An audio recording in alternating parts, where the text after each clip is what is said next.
السلام علیکم ورحمۃ اللہ وبرکاتہ۔ عزیز طلبہ و طالبات، ترجمہ اور ترکیب ہم سیکھ رہے تھے، اور ترجمہ اور ترکیب میں جملے انشائیہ کی 10 اقسام کی ترکیب چل رہی تھی۔ اب تک ہم نے امر، نہیں، استفہام اور تمنی کی ترکیب دیکھ لی، اور آج انشاءاللہ ہم ترجی کی ترکیب دیکھیں گے۔ ٹھیک ہے، تو چلیں بغیر کسی تاخیر کے شروع کرتے ہیں۔ ترجی جو ہے ممکن چیزوں کے لیے آتا ہے۔ ترجی جو ہے ممکن چیزوں کے لیے آتا ہے۔ ترجی جو ہے ممکن چیزوں کے لیے آتا ہے۔ تمنی میں ہم نے پڑھا تھا کہ وہ ممکن اور ناممکن دونوں کے لیے آتا ہے، لیکن ترجی جو ہوگا وہ ممکن کے لیے آئے گا۔ ترجی کے ترجمے میں ہم کریں گے شاید، امید ہے کہ، ہو سکتا ہے کہ، ٹھیک ہے، یعنی جس میں امید کی باتیں ہیں۔ رجا امید سے آتا ہے، تمنی تمنا آرزو سے آتا ہے۔ آرزو ممکن چیز کی بھی ہوتی ہے، غیر ناممکن کی بھی ہوتی ہے۔ تو ترجمہ اور ترکیب بالکل وہی ہوگا جو لیتا کا تھا۔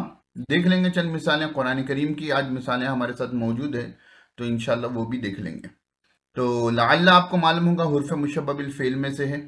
یہ جملے اسمیہ پر داخل ہوتا ہے اور اس کے اسم کو اپنا اسم اور اس کے خبر کو اپنی خبر بنا لیتا ہے۔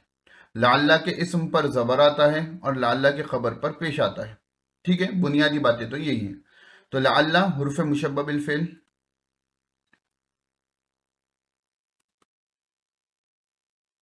ٹھیک ہے، امرن اس کا اسم، غائبن اس کی خبر، غائبن اس کی خبر، غائبن اس کی خبر۔ تو حرف مشبہ بالفعل اپنے اسم اور خبر سے مل کر جملے انشائیہ ہوا۔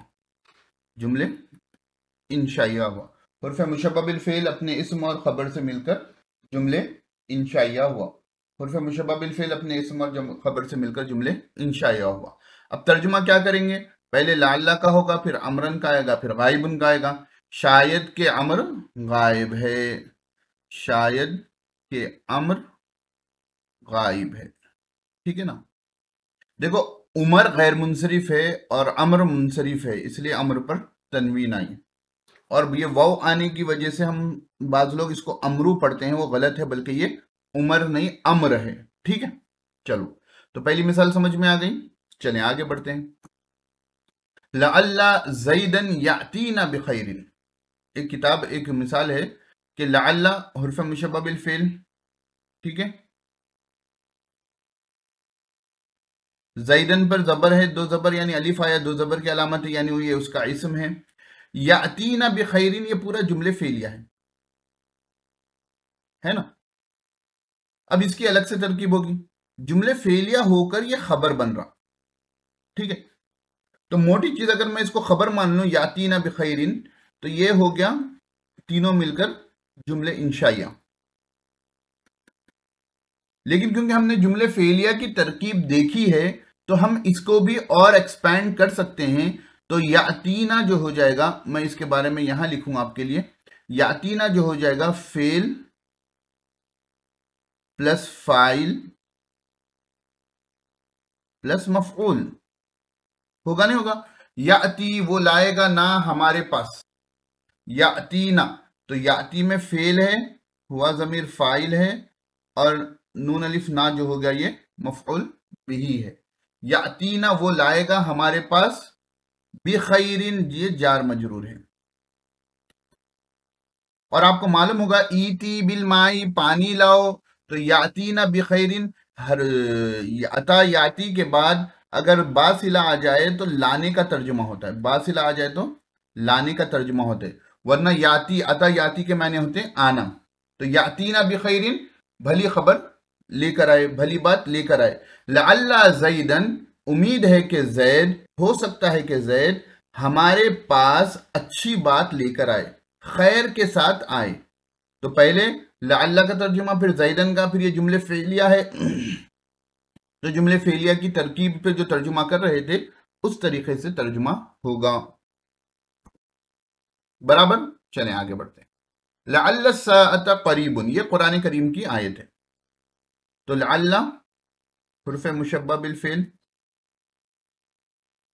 الساعۃ اس کا اسم ہے، قریب اس کی خبر ہے. تو بالکل آسان ہو گیا، یہ جملے انشائیہ ہو گیا. جملے انشائیہ ہو گیا. ہو سکتا ہے کہ قیامت قریب ہو، شاید کہ قیامت قریب ہو، امید ہے کہ قیامت قریب ہو، اس کے ترجمے ہوں گے. اسی طریقے کے اور ایک قرآن کریم میں آئے تھے لعل الساعۃ تکون قریبا. تو لعل حرف مشبہ بالفعل ہو گیا. الساعۃ اس کا اسم ہو گیا، زبر آ رہا ہے نا. اب تکون قریبا جو ہے یہ آپ کے لیے جو ہے ایک الگ جملہ ہو گیا، جملہ ہو کر یہ اس کی خبر ہو رہا. تو یہ اسم، خبر اور حرف مشبہ بالفعل مل کر جو ہے یہ جملے انشائیہ ہو رہا.